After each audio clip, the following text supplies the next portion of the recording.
Hi, if you're new here, my name is Parky. I earned my PhD in clinical psychology in 2024, and I'm a licensed psychologist in the state of California. And one of the more unique features of being a psychologist means that I can conduct psychodiagnostic assessments and make diagnoses, especially in the context of mental health, and then communicate those diagnoses to the patient.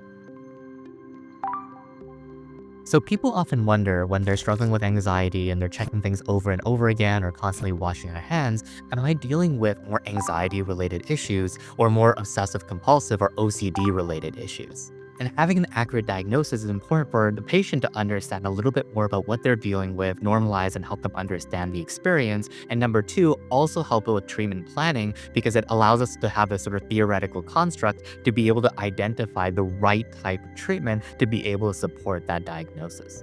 So in this video, I'm going to talk a little bit about the differential diagnostic criteria and considerations that I use to be able to decide whether someone's struggling with more anxiety-related issues or more OCD-related issues, specifically that difference between generalized anxiety disorder and obsessive compulsive disorder. So let's talk broad strokes a little bit more about the diagnostic criteria. So in the context of generalized anxiety disorder, the main sort of primary theme of generalized anxiety disorder is that it is consistent with excessive worries about a number of different domains. So this could be things like finances, the future, relationships, yada, yada, yada. It could be a number of different topics that the person is worried about.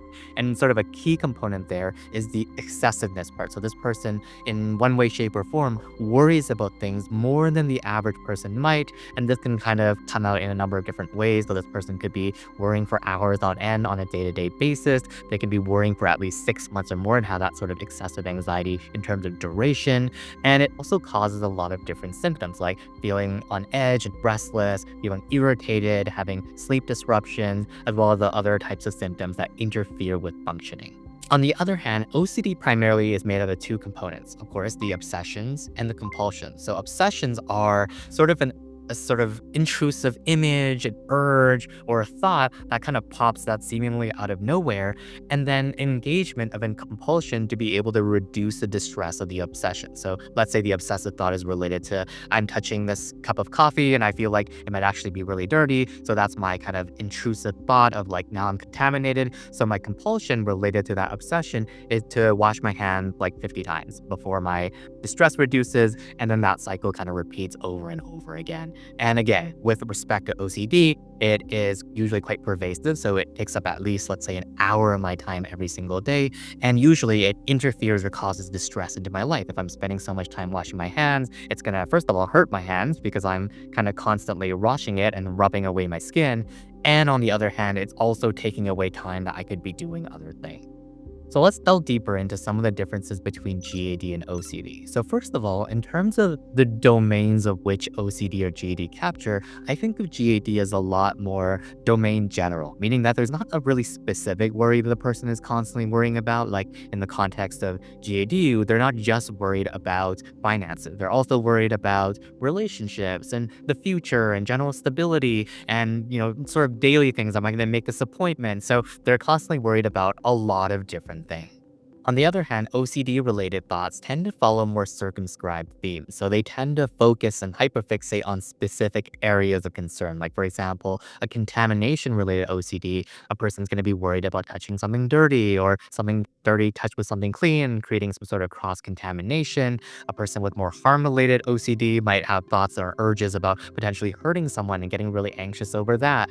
Or somebody with more checking related OCD might be worried that if they don't check the door 50 times, like someone might break in and hurt them. So even though the domains might switch over time, they usually do follow a more specific theme.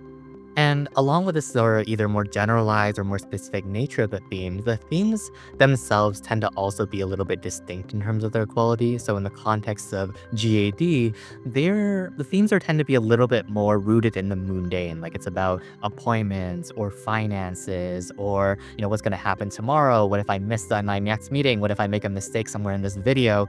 And then therefore, like people kind of look at it and they're like, oh my god, this guy made a mistake, and they're going to write mean comments, so I have to check multiple times. So they're usually things kind of in the ordinary.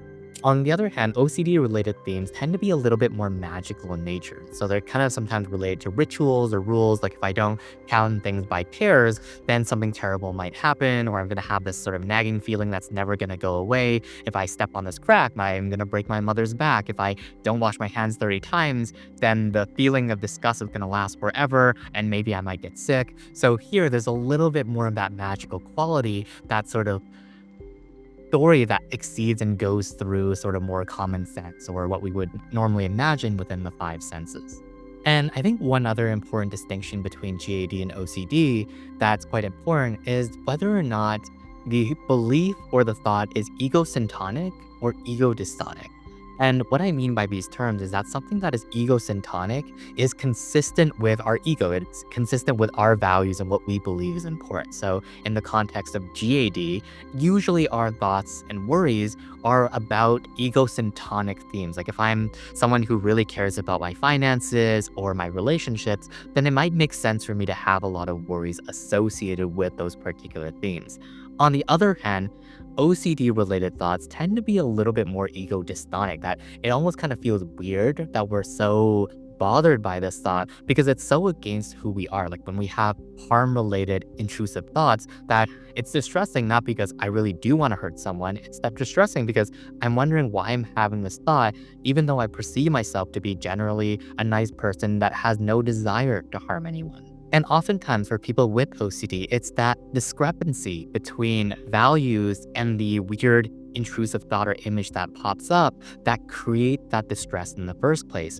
Oftentimes people who have these particular thoughts and they struggle with OCD, they put a lot of significance into that particular thought. Like, why did I have that thought? Maybe I am a bad person. Whereas another person who doesn't struggle with OCD might have a weird thought and be like, well, that was kind of a weird thought, and then let it pass.